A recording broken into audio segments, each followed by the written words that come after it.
Job quality has to be a requirement for communities who feel that they are most vulnerable and who tend to be most deserving of quality jobs. Job quality, again, means job security for those communities that tend to lack access to security, whether it be via employment or whether it be through many of the other government programs and opportunities and benefits that are provided to certain communities and not others. So again, when we look broadly at communities and we're talking about the challenges that are impacting our communities, it tends to center on lack of stable employment opportunities and the fact that our community members cannot access job security, which is embedded in quality jobs. And so if we want to talk about bringing our communities into a more safer environment, if we want to talk about ensuring that our communities are thriving, then we cannot ignore quality jobs and what that means.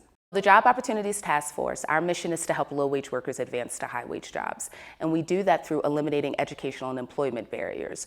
Yes, we have a program where we are training individuals in carpentry, electrical, and plumbing, but the big piece of our agenda, the big piece of our mission is policy reform. It's public policy advocacy. It's taking workers, the directly impacted, and putting them in front of policymakers so that policymakers understand what it's like to work today, what it is like to work in many of these environments and not be able to provide for your families. And that in turn is why we're able to see many of the successes, whether it's in higher minimum wage or paid sick leave or removing barriers for the formerly incarcerated to be able to access stable employment.